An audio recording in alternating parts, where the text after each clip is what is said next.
पढ़ेंगे गोस्वामी तुलसीदास जी महाराज के बारे में। कक्षा 12 के हिंदी साहित्य का ये सेकंड पार्ट है, जिसकी पद व्याख्या है आज के हम इस क्लास में करेंगे।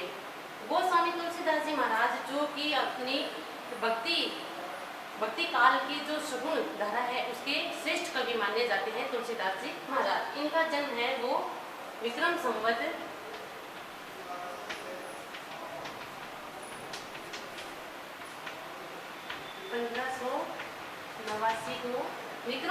1589 को उत्तर प्रदेश के बांदा जिले के राजापुर गांव में हुआ था। तो उत्तर प्रदेश के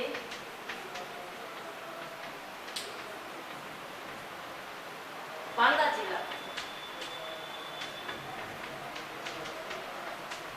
जिले के राजापुर गांव में हुआ था।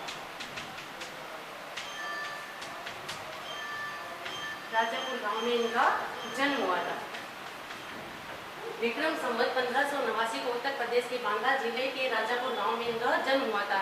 ऐसा माना जाता है कि ऐसा कहा जाता है कि तुलसीदास जी महाराज थे जिन अभूत मूल नक्षत्र में होने के कारण अनिष्ट की आशंका से इनके माता पिता ने इनका त्याग कर दिया था कि ये अभूत मूल नक्षत्र में पैदा हुआ है तो किसी अनिष्ट का कारण बन सकते हैं, इसलिए इनके माता पिता ने इनको त्याग दिया था। फिर बाद में एक नीरू और नीमा नाम के जुलाहा दंपति थे, नीरू नीमा,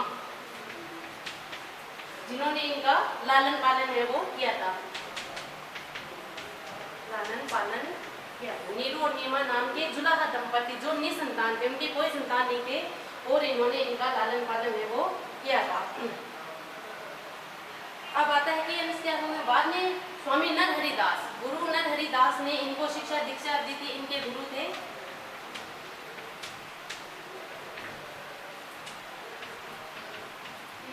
नरहरिदास, जिन्होंने इनको शिक्षा दीक्षा देने का कार्य किया था। और इनका विवाह है एक विदुषी महिला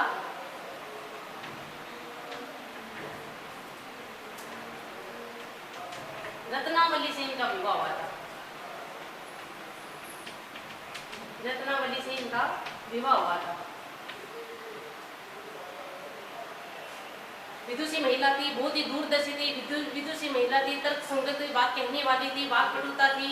तो ऐसी इनकी जो विदुषी महिला से इनका विवाह होता है रत्नावली से, तो इनकी एक मधुर झिड़की से ही इनका जो जीवन है वो गृहस्थ जीवन से वैराग्य की ओर है वो प्रवृत्त होता है।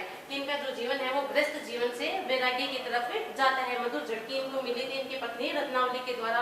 इनके पिता का नाम आत्माराम दुबे था, इनकी माता का नाम है हुलसी था। इनकी माता का नाम हुलसी और पिता आत्माराम दुबे थे। और फिर ये जब इनकी पत्नी के द्वारा इनको मधुर झिड़की दी गई तो इन्होंने गृहस्थ का त्याग कर दिया था, वैराग्य की ओर प्रवृत्त हुए थे।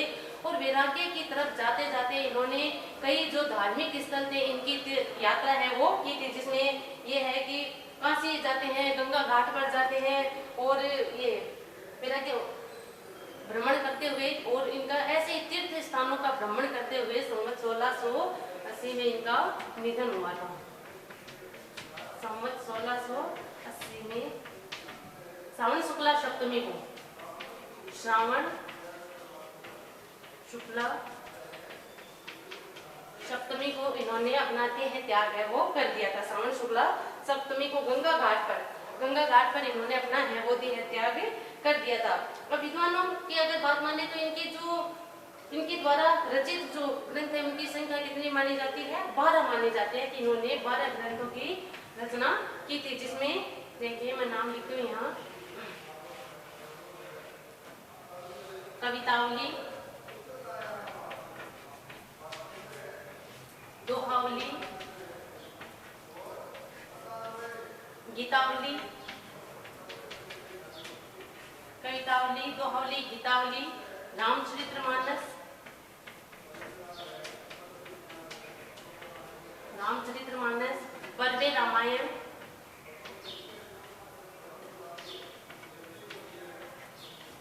पर्वे रामायण, वैराग्य संदीपनी,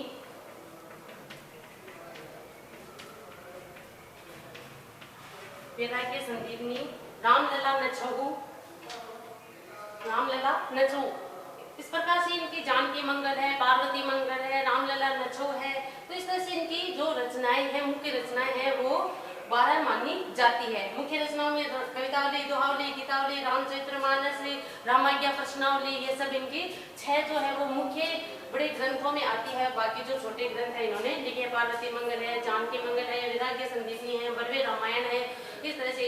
और इन्होंने अंत समय में एक छोटी सी स्तुति भी लिखी है हनुमान जी के लिए कि इनको शारीरिक कष्ट हुआ था, शारीरिक पीड़ा से बचने के लिए इन्होंने हनुमान जी की आराधना की थी, उनकी स्तुति की थी, जो हनुमान बाहु के नाम से प्रसिद्ध है।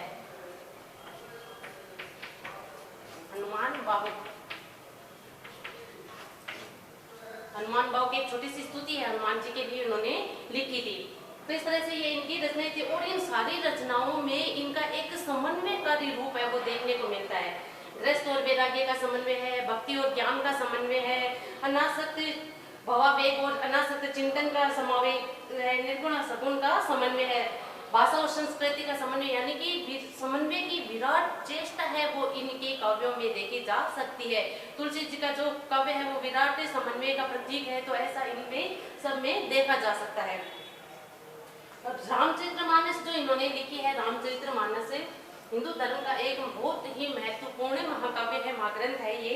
और इसमें इन्होंने भारतीय जीवन मूल्य का समाज शास्त्र भी कहा जाता है। रामचरितमानस को भारतीय जीवन मूल्यों का समाज शास्त्र भी कहा जाता है, जिसमें पारिवारिक प्रेम और मर्यादा की बात इन्होंने की है, साथ साथ राष्ट्र प्रेम और समाज के प्रति मानवीय दायित्वों का निर्वाह करना भी इसमें रामचरितमानस में दिखाया। मर्यादा पुरुषोत्तम श्री राम के जीवन से संबंधित है, तो उनके जीवन से हमें बहुत अच्छी प्रेरणा है वो मिलती है रामचरितमानस के द्वारा।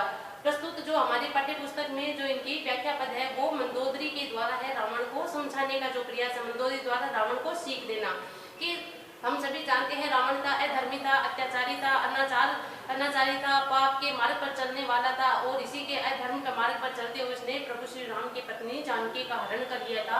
तो जो बाद में जो हुआ था कि बाद में अनिष्ट की आशंका से मंदोदरी है बार बार अपने पति रावण को है वो समझाती है कि आप उनसे वेद विरोध त्याग कर उनकी पत्नी सीता को नहीं लौटा दीजिए, ताकि है आप मेरा सुहाग है वो अखंड रह सके, मेरा सुहाग है वो अचल रह सके, इस तरह से समझाती है। लेकिन रावण जो एक हठी प्रवृत्ति का था, एक राक्षस कुल का था और हठी था, अधर्मी था, अन्यायी था, अनाचारी था, तो इस तरह से वो उनकी अपनी पत्नी की बात को निरादर कर देता, अपनी पत्नी की बात को मानता नहीं है। और अंत हम सभी जानते हैं कि रावण का अंत है वो कैसे हुआ था। तो सीता प्राण द्वारा श्री राम का अकारण विरोध करने से निश्चल वंश का नाश होगा। इस तरह से बहुत ही तर्क द्वारा है, बहुत ही दूरदर्शिता को ध्यान में रखते हुए पतिव्रत धर्म का पालन करते हुए मंदोदरी है वो बहुत अच्छी तरह से समझाने का प्रयास करती है। लेकिन रावण है जो मंदोदरी की एक नहीं सुनता है। और जो राजमहिषी मंदोदरी थी, राजमहिषियों पर भी नीति विशारद थी, बहुत श्रोता थी, दूरदर्शी थी, विवेकशील थी, वेद विद्या और विदुषी महिला थी और क्रांतिकारी पतिव्रता भी थी। अपने पति के सुहाग को जानती थी, अधर्मी है, पापी है, दुराचारी है, लेकिन फिर भी अपने पति के अपने सुहाग को जीवित रखना चाहती थी, अपने सुहाग को अखंड रखना चाहती थी, अचल रखना चाहती थी। तो पतिव्रता धर्म का पालन भी वो कर रही थी। लेकिन रावण था कि वो बिल्कुल ही विपरीत स्वभाव का था और हिंसा के मार्ग पे चलने वाला, युद्ध का उन्माद करने वाला, एकदम अहंकारी, मद में लिप्त ऐसा था। और जो बार बार है वो मंदोदरी का निरादर कर देता है। रूपवती सम्राज्ञी और अप्रतिम सौंदर्य के प्रतीक मंदोदरी भक्ति की प्रखर चेतना है। वो जानती थी कि प्रभु श्री राम है वो क्या है, परम ब्रह्म है, और जिसने सारे चर चराचर जगत का पालन करने वाले, संहार करने वाले, इस जीवन को चलाने वाले हैं, उनसे अगर वेद विरोध ले रहे हैं तो निश्चय जो कुल है उसका वंश का नाश होना निश्चित है। इस तरह से वो समझाती है। अब इसके हम हमारे समाज में पुरुषत्व की भावना है वो पुरुषों में रहती है, वो नारी को अपने से नीचा ही समझते हैं। ऐसा ही रावण था जो अपने अहंकार और पुरुषत्व के दम्भ में एक स्त्री और अपनी पत्नी के प्रबोधन का तिरस्कार कर देता है, तिरस्कृत कर देता है, और अंत में रावण जैसा महाबलशाली विराट पुरुष है जो विनाश को प्राप्त होता है अपने अहंकार के कारण, अपने मद के कारण, अपने पुरुषत्व के कारण उसका नाश होता है। तो इसी की पद व्याख्या है हम आगे करते हैं। पहला पद है इसमें देखते हैं, चौपाई है इसमें। चौपाई और छंद जो अपने रामचरितमानस है पूरा ही अवधी भाषा में लिखा हुआ है, और चौपाई छंद इसमें चौपाई दोहा छंद है वो इसका प्रयोग है वो किया गया। चौपाई आते हैं फिर दोहा आता है, चौपाई आता है फिर दोहा आता है, इसलिए चौपाई और दोहा छंद का प्रयोग इसमें भरपूर किया गया है। पहली चौपाई देखते हैं, सुंदरकांड से ली गई है पहली चौपाई। कंत करस हरि सन परिहरहूँ, मोर कहाँ अति हित हिये धरहूँ। कंत यानी होता है स्वामी। मंदोदरी है जो बहुत ही विवेकशील और अपने पतिव्रत धर्म का पालन करते हुए रावण को समझाती है कि हे स्वामी, करस यानी होता है वेद विरोध, कंत करस हरिसन परिहर, परिहरि होता है त्याग कर दीजिए। हे स्वामी, आप मेरी बात मानकर श्री राम से जो आपने वेद विरोध ले लिया, अकारण ही वेद विरोध मोह ले लिया है, उसका आप त्याग है वो कर दीजिए। मोर कहाँ अति हिये धरहूँ, मोर कहाँ अति हित हिये धरहूँ। मेरा कहना, मोर यानी मेरा कहना आप अत्यंत हितकारी मानकर हृदय में धारण कर लीजिए। मैं आपका अत्यंत हित चाहती हूँ, इसलिए आपको ये कह रही हूँ। तो मेरा जो कथन है उसे आप अत्यंत हितकारी मानकर अपने हृदय में धारण है वो कर लीजिए। समझुत जासु दूत कई करनी, स्त्रमहि गर्भ रजनीचर घरनी। रजनीचर घरनी मतलब होते हैं राक्षस पत्नियां, कि राक्षस पत्नियां कि समझत जासु दूत, जासु दूत मतलब उनके दूत, उनके आप मेरे बात को समझने का प्रयास कीजिए कि जिनके दूत के कार्यों को सुनकर, दूत का मतलब हनुमान जी जो लंका में आए थे और लंका को जलाकर चले गए थे, तो उसी बात का यहाँ जिक्र कर रही है मंदोदरी और कहती है कि जिनके दूत की कार्यों को करने मात्र का स्मरण करते ही जो राक्षस पत्नियां हैं, स्त्री होता है गिर जाते हैं, उनके गर्भ तक गिर जाते हैं। हनुमान जी के द्वारा किए गए लंका में जो कार्य है, अत्यंत बलशाली जो कार्य उन्होंने किया है, उन कार्यों का स्मरण करने मात्र से राक्षस पत्नियों के गर्भ तक गिर जाते हैं। तो इसलिए आप ये समझने का प्रयास कीजिए जिनका दूत इतना बलशाली है तो वो कितने पराक्रमी होंगे। तासु नारिनी जी सचिव बोलाई, पठो कंत जो चहु बलाई। कि अगर आप अपने चहु बलाई यानी अपने भला चाहते हैं या निश्चल वंश का भला चाहते हैं, राक्षस कुल का भला चाहते हैं, तो पठो मतलब लौटा दीजिए उनकी पत्नी सीता को। कि तासु नारी यानी उनकी नारी को, उनकी पत्नी सीता को है निज यानी खुद के मंत्री को बुलाकर उनके साथ आदर सहित उनकी पत्नी को लौटा दीजिए। अगर आप निश्चर वंश का भला चाहते हैं, हित चाहते हैं, उसे विनाश के मार्ग पर जाने से रोकना चाहते हैं, तो उनकी पत्नी सीता को आप लौटा दीजिए। तब कुल कमल विपिन दुखदाई, सीता शीत निशा सम आई। निशा मतलब होता है रात्रि, शीत निशा मतलब शरदकालीन जो रात्रि होते हैं, शरद ऋतु की रात्रि अत्यंत ही कष्ट देने वाली होती है। तो कहते हैं तब कुल कमल विपिन दिखे, और तुम्हारा जो ये राक्षस कमल रूपी जो वन है, विपिन यानी वन है, कानन है, विपिन है, उसके लिए ये सीता अत्यंत ही दुखदायी है। किस प्रकार से दुखदायी है कि सीता उसी प्रकार से जिस प्रकार से कमल के जो वन होता है उसके लिए शरद रात्रि है वो अत्यंत दुखदायी होती है, उसी प्रकार सीता शीत निशा समय उसी की शरद ऋतु की रात्रि के समान अत्यंत दुख देने वाली ये सीता है। इसलिए आप इसको से आदर सहित है लौटा दीजिए। सुनो नाथ सीता बिनु दिने, कितने तुम्हारे शंभु की ने। आज यानी होता है ब्रह्मा, शंभु यानी शिव।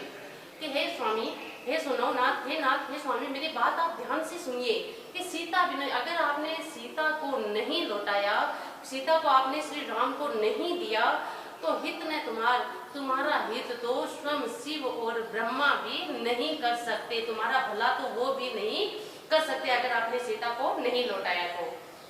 राम बाण अहि गने सरिस निकर निशाचर फेक, जब लगी गरसत ने तब लगी जतन करम तरीके। कहती है यहाँ मंदोदरी कहती है कि राम के जो बाण है वो अहि यानी होता सर्प के समूह के समान है। श्री राम के जो बाण है वो सर्प के समूह के, सरिस यानी कि समान कि सर्पों के समूह के समान है। निकट निशाचर भेक, और भेक यानी होता है मेंढक, और निशाचर यानी राक्षस, और राक्षस है वो श्री राम के सर्प रूपी बाणों के सामने मेंढकों का झुंड मात्र है, मेंढकों का समूह मात्र है। अब जो सर्प होता है वो मेंढकों को ग्रसित कर लेता है, खा जाता है। तो वही कहती है कि जब तक ये श्री राम के सर्प रूपी बाण है वो राक्षस रूपी मेंढकों का ग्रसित करे, उनको खा जाए, उनको काल बन जाए, तब लगी जतन करो तजी टेक। आप अति शीघ्र है, जतन यानी उपाय, उनसे बचने का उपाय हे नाथ आप कर लीजिए या ढूंढ लीजिए। दूसरी जो चौपाई इसमें देखिए मंदोदरी का है विवेकशील पतिव्रता जो चरित्र है वो बढ़कर सामने आता है। इसमें अनुप्रास, रूपक, उपमा, कवलिंग अलंकार का प्रयोग है वो और छंद हमें पता ही है, चौपाई और दोहा छंद है। अगली जो अपनी चौपाई आती है वो है लंका कांड से ली गई है। मंदोदरी ने पूरे रामचरितमानस में राम को एक बार नहीं अनेक बार समझाया है। जगह जगह पर मंदोदरी ने श्री रावण को समझाने का भरकस प्रयास किया है। वो चाहते थे कभी ना कभी है मेरे पति है वो मेरी बात मान ले और मेरा सुहाग है वो अखंड रह जाए, अचल रह जाए। तो इसलिए वो जगह जगह पर रावण को समझाने का प्रयास है वो करती है। दूसरी आती है लंका कांड से। लंका कांड में कहती है मंदोदरी कि मंदोदरी सुनो प्रभु आयो। अब मंदोदरी ने अपने जो दूत थे उनसे सुना कि प्रभु है वो आ गए हैं। कहाँ आ गए हैं? लंका में आ गए हैं। और कैसे आ गए हैं? कौतुकी ही पादोथी बंधायो। पादोथी होता है समुद्र, कौतुकी होता है खेल खेल में, कि उन्होंने खेल खेल में समुद्र पर पुल बांध लिया, समुद्र को भी बंधन में बांध कर उसको पार करके वो कहाँ आ गए हैं? लंका नगरी में आ गए। ये जब मंदोदरी ने सुना तो कर गई पति भवन निज आनी, बोली परम मनोहर बानी। और कर गई मतलब अपने पति का हाथ पकड़कर, पति भवन निज आनी, अपने भवन में लेकर आती है। अपने पति का, रावण का हाथ पकड़कर अपने भवन में लेकर आती है। और बोली परम मनोहर वाणी, और बहुत ही मधुर वाणी में अपने पति रावण को बोलती है, समझाती है कि चरण नाय सिर अंचुल रोपा, सुनो वचन पिए परिहरि कोपा। कोपा यानी क्रोध। हे नाथ, हे मेरे स्वामी, आप क्रोध का त्याग करके मेरी बात को आप सुनिए। और अपने आंखों में आंसू भरकर, चरण नाय, अपने सिर को रावण के समस्त झुकाकर, नमित करके, झुका के, नमन करके, अंचल रोपा, अपने आंचल को पसार कर, अपने आंचल को फैलाकर है वो रावण से भीख मांग रही है मंदोदरी। और कहती है कि सुनो वचन पिए, कि हे प्रियतम आप मेरे वचन को ध्यान पूर्वक सुनिए, क्रोध का त्याग कर दीजिए। कोपा यानी क्रोध, क्रोध को त्याग करके आप मेरे वचनों को सुनिए। नाथ बयूर की जे ताही सो, हे नाथ है, बयूर होना था वेद विरोध, कि हे नाथ, हे स्वामी, वेद विरोध ताही मतलब उन्हीं से, कि कीजे ताही, ताही यानी उन्हीं से, कि वेद विरोध उन्हीं से शोभा देता है, वेद विरोध उन्हीं से करना चाहिए। बुद्धि बल सके वो जीत जाए, जो जिन्हें बुद्धि बल और बुद्धि बल के द्वारा जिन्हें जीता जा सके, बुद्धि बल के द्वारा जिनको जीता जा सके, उन्हीं से ही वेद विरोध है वो हमें मोल लेना चाहिए। ये है स्वामी कि नाथ वेद विरोध उन्हीं से ही शोभा देता है, उन्हीं से ही वेद विरोध करना चाहिए जिन्हें हम बल बुद्धि के द्वारा है वो जीत सकते हैं। सके जीत चाहिए सो, कि जिन्हें जीता जा सकता हो उन्हीं से वेद विरोध है वो करना चाहिए। तुम ही रघुपति अंतर कैसा, और तुम्हारे और रघुकुल के जो रघुपति है श्री राम है उनके बीच में अंतर उसी प्रकार का है। किस प्रकार का अंतर है? कि खलु खब्योत दिनकर ही जैसा, दिनकर ही होता है सूर्य, और खलु यानी होता है निश्चय रूप से, निश्चय ही रूप से वैसा ही अंतर है जैसा कि खब्योत होता है जुगनू, कि जिस प्रकार से जुगनू और सूर्य में अंतर है वैसा ही आप में और रघुपति रघुकुल के श्री राम है उनमें अंतर है। इसलिए आप उनसे वेद विरोध है वो त्याग कर दीजिए। अति बल मधु के टग जी मारे, अति बलशाली, तुम्हारे जो राक्षस कुल के थे अति बलशाली जो मधु केटक दोनों भाई थे जिनका संहार उन्होंने कर दिया था। मारे महावीर दिति सुत संगारे, और महावीर महाबलशाली महाप्रकार पराक्रमी जो दिति सुत यानी दिति के पुत्र थे कौन? हिरण्याक्ष और हिरण्यकश्यपु। हिरण्याक्ष जिनका था वराह अवतार में विष्णु ने वराह अवतार लेकर, भगवान विष्णु ने वराह अवतार लेकर उनका संहार किया था। और हिरण्यकश्यपु जिनका नरसिंह अवतार लेकर है वो उनका संहार है वो किया था। तो कह रही है वही विष्णु रूप है। आप जिन्हें साधारण मनुष्य समझ के भूल कर रहे हैं, ये श्री राम है जिन्होंने मानव अवतार में जो लीला कर रहे हैं, इन्हें आप साधारण मनुष्य न समझिए, ये वही विष्णु के अवतार है जिन्होंने, अब बता रहे हैं श्री भगवान विष्णु है उनके पराक्रम के बारे में बता रही है ताकि रावण है वो कुछ समझ सके। तो ये कहते हैं कि जिन्होंने अति बलशाली मधु केटक का संहार कर दिया, और जिन्होंने महावीर अति बलशाली महापराक्रमी महावीर दिति सुत राक्षसों की जो माता थी दिति, उनके जो दो पुत्र थे हिरण्याक्ष और हिरण्यकश्यपु, उनका संहार कर दिया था। वराह और नरसिंह अवतार लेकर उनका संहार कर दिया था। ये वही श्री राम है। जय बलि बांधी सहस्त्र भुज मारा, सहस्त्र भुज नाम का एक राक्षस था जिसके हजारों भुजाएं थी। परशुराम का अवतार लेकर जिन्होंने सहस्त्र बाहु नाम के जो राक्षस था अति बलशाली, उसका संहार कर दिया था। और बलि को जिन्होंने बांध लिया था अपने वामन अवतार लेकर, अपना छोटा अवतार लेकर वामन अवतार लेकर, जिन्होंने अति बलशाली जो बलि था उसको भी बंधन में बांधकर पाताल लोक में भेज दिया था। तो इसलिए आप उसके पराक्रम को समझने का प्रयास कीजिए। सोई अवतार वही विष्णु भगवान है, सोई अवतार हरणमयी वाला। उन्होंने अब वापस अवतार लिया है श्री राम के रूप में। उन्होंने धरती का मही यानी होता धरती के भार को हरण करने के लिए, धरती के भार को कम करने के लिए अवतार है वो लिया है। तासु विरोध ने कीजिए नाथा काल कर्म जीव जाके आता है। हे नाथ आप तासु यानी उनसे, आप उनसे विरोध है वो मत कीजिए, वेद विरोध है वो मत कीजिए। काल कर्म जीव जाके आता, काल और कर्म की गति जिनके हाथ में है, ऐसे प्रभु श्री राम से आप वेद विरोध है वो मत लीजिए। रामई सोपी जान की कमल नाई कमल पद माथ, सुते कहूँ राज समर्पित बन जाए भजो रघुनाथ। कह रहे हैं कि जो अपने नीति कहती है कि नीति शास्त्र भी कहता है कि राम सौंपी जानकी है नाथ, आप जानकी को श्री राम के हाथों सौंप कर उनके चरणों में, उनके कमल जैसे कोमल चरण है उसमें अपने माथ को नवा दीजिए, उनके सामने झुक जाइए, नमित हो जाइए, नमन कर दीजिए। और बड़े ही करुणा के सागर हैं प्रभु श्री राम, वो आपको क्षमा कर देंगे। वो शुद्ध कहूँ राज समर्पित है, और अपना जो राजकाज है वो अपने पुत्र को समर्पित करके आप वन में जाकर जाए भजो रघुनाथ, और श्री रघुनाथ श्री राम का भजन कीजिए ताकि आपका कल्याण हो, उद्धार और आपका यश है वो तीनों लोगों में पहले इस प्रकार से समझाने का प्रयास है मंदोदरी करती है। अब आता है अगली, दीन दयाल रघुराई नाथ, दीन दयाल रघुराई बागो सन्मुख गए न खाई कि हे नाथ। प्रभु श्री राम तो दीनों के नाथ है, दीन दयाल है, दीनों पर दया करने वाले हैं, ऐसे रघुनाथ है प्रभु। जिस प्रकार से बाघ के सम्मुख जाने पर बाघ भी अपने शिकार को छोड़ देता है, बाघों सन्मुख गए न खाए, अगर कोई बाघ की शरण में चला जाए तो बाघ भी उसका भक्षण नहीं करता है, उसको खाता नहीं है, उसको घुषित नहीं करता है, उसका शिकार नहीं करता। उसी प्रकार प्रभु श्री राम तो दीनों पर दया करने वाले करुणा निधान है, कारुणिक रूप है उनका। अगर आप उनकी शरण में चले जाते हो तो वो आपको क्षमा कर देंगे, आपके सारे अपराधों को क्षमा करके आपका कल्याण कर देंगे।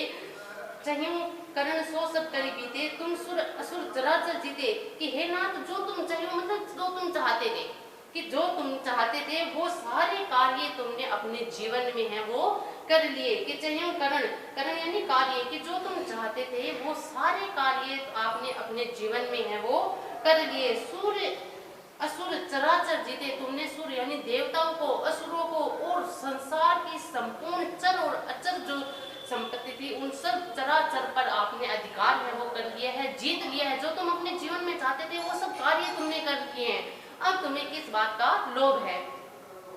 संत कहीं ऐसी नीति दशासन चौथ पंचायी नृप कानन, कि संतों की नीति भी कहती है, संत नीति क्या कहती है कि संत कहीं ऐसी नीति, कि उन्होंने भी ऐसी नीति कही है दशानन कि चौथपन यानी होता है कि आयु का जो चौथा भाग था यानी वृद्धावस्था में आपको अपने राजकाज पुत्रों को सौंप कर जाए नृप कानन, हे राजा है वो भी अपने पुत्रों को राजकाज सौंपकर वन कानन यानी वन में चले जाते हैं और भगवान का भजन करते हैं।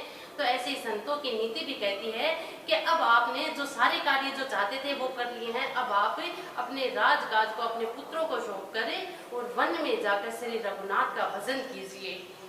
तासु भजन कीजिए तह बरता, जो करता पालक सहता, उनका तासु यानी उनका भजन कीजिए। वहां जाकर तह तो वहां जाकर यानी कहाँ, वन में जाकर आप उनका भजन कीजिए जो करता है, सारे संसार का रचना करने वाले हैं। पालक यानी पालन करने वाले, सहता मतलब संहार करने वाले हैं, जो सारे संसार की रचना करने वाले हैं, पालन करने वाले हैं और संहार भी करने वाले हैं। आप उनकी शरण में चले जाइए, उनका भजन कीजिए अपनी आयु के चौथे भाग में जाकर, वन में जाकर। सोई रघुवीर प्रणत अनुरागी, प्रभु श्री रघुवीर है वो तो अपने भक्तों पर दया करने वाले हैं, प्रेम करने वाले हैं, अत्यंत ही शरणागत पर प्रेम बरसाने वाले हैं, अनुराग दिखाने वाले हैं। भजम नाथ ममता सब त्यागी, हे नाथ आप सब मोह माया का त्याग कर दीजिए। ममता यानी मोह माया ममता का सबका त्याग करके श्री राम का भजन है वो कीजिए। मुनिवर जतन करेंगे लागी, भूप राज तजी वही विरागी।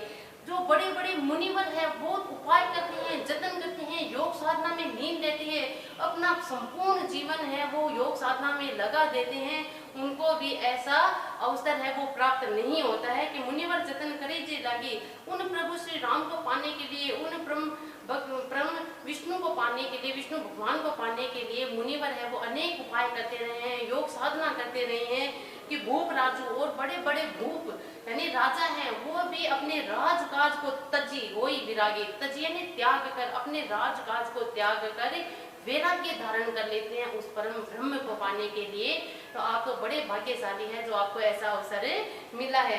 सोई कौशलाधीश रघुराया, वही कौशलधीश, वही कौशलधीश कौशल नरेश रघुवीर मतलब रघुराया मतलब श्री राम के लिए आया है कि वही कौशलाधीश श्री राम है। आयम करण तो ही पर दया, और तुम तो बड़े भाग्यशाली हो रावण मेहनाथ, आप तो बड़े ही भाग्यशाली है कि वही श्री राम आप पर दया करने के लिए स्वयं चलकर है वो लंका नगरी में आए हैं। आयम करण तो ही पर, तो यानी तुम पर दया करने के लिए तुम्हारे सामने चलकर आ रहे हैं। अब तुम है कि अपने दम्भ के कारण, अभिमान के कारण उन्हें एक साधारण मनुष्य समझने की भूल कर रहे हैं। जो भी मानो मोर सिकाम हे प्रियतम, अगर आप मेरा कहना मानते हैं कि मानो मोर सिकाम मेरी सलाह को मानने वाले हैं तो सुजसु हो पुर अति पावन, कि आप उनकी शरण में चल जाइए। सुजसु हो, तुम्हारा सुयश है वो तीनों लोक मतलब तीनों लोकों में, तीनों यानी तीनों लोकों में अत्यंत ही पवित्र जो यश है वो फैल जाएगा। इसलिए आप मेरा कहना है वो मान लीजिए। अस कई नैन नीर भरी गई पद कंपित गात, नाथ बचम रघुनाथ ही अचल होई आई बात। ये बात कहती है कि अस कहीं नैन नीर भर, आंखों में आंसू धारा भरकर, आंसू भरकर कि गई पद कंपित गात, और अपने गात यानी होता है शरीर, कंपित यानी कंप कपाते हुए शरीर से, कंप कपाते हुए शरीर के साथ है वो मंदोदरी हाथ जोड़कर अपनी आंखों में आंसू भरकर है वो रावण को समझा रही है कि नाथ बचम रघुनाथ, हे नाथ, हे मेरे प्रियतम, हे स्वामी, आप रघुनाथ यानी श्री राम का भजन कीजिए। अचल होई अहिवात, अहि यानी स्वयं के लिए कह रही है, अहिवात यानी होता है सुहाग, कि अचल यानी स्थिर, ताकि मेरा सुहाग है वो स्थिर हो सके। इसलिए मैं आपको बार बार प्रार्थना करती हूँ कि आप प्रभु श्री राम के शरण में है वो चले जाइए। सजल नैन के झुक कर जोरी, सुनो प्राणपति विनती मोरी। सजल यानी वही जल भरकर, सहजल आंखों में अश्रुधारा भरकर, दोनों हाथ जोड़कर कह झुक कर जोरी, सुनो प्राणपति विनती, हे प्राणपति मेरी विनती को आप ध्यान पूर्वक सुनिए। कंतन नाम विरोध परिहरु, जानी मनुष्य जनी हट मन धरूं, क्या आप उन्हें जानी मनुष्य यानी साधारण मनुष्य जानकर हट का त्याग कर दीजिए। आप उन्हें साधारण मनुष्य जानकर जो बार बार मुझे युद्ध करने का हट कर रहे हैं उसका त्याग आप कर दीजिए। कंतन राम में विरोध पर, हे स्वामी आप श्री राम से वेर विरोध का त्याग है वो साधारण मनुष्य जानकर जो वेर विरोध ले रहे हैं उसका वेर विरोध का त्याग है आप कर दीजिए। विश्व रूप रघुमन समनी, करम वचन विश्वासु, लोक कल्पना वेद कर अंग अंग प्रति जासु, कि विश्व रूप प्रभु श्री राम है, उनका स्वरूप तो विश्व स्वरूप है, विश्व पूरे संसार में फैला हुआ उनका विश्व स्वरूप है। मन कर्म वचन विशाल, और मेरे वचनों पर आप विश्वास कीजिए, जो मैं आपको कह रही हूँ आप मेरे वचनों पर विश्वास कीजिए। लोक कल्पना वेद कर, वेदों में भी जिनके लोक स्वरूप विश्व स्वरूप की कल्पना करके उनके अंग अंग पर है वो संपूर्ण लोकों को स्थापित किया है, संपूर्ण लोकों में उनके अंग अंग है वो फैले हुए हैं। इस तरह से जो मंदोदरी है वो अपने पति को समझाने का प्रयास कर रही है। आज की कक्षा में हम इतना ही अध्ययन करते हैं, बाकी जो इसके पद बचे हैं, 2 बचे हैं, उनका अध्ययन हम कल की कक्षा में करेंगे। तब तक के लिए धन्यवाद, नमस्कार।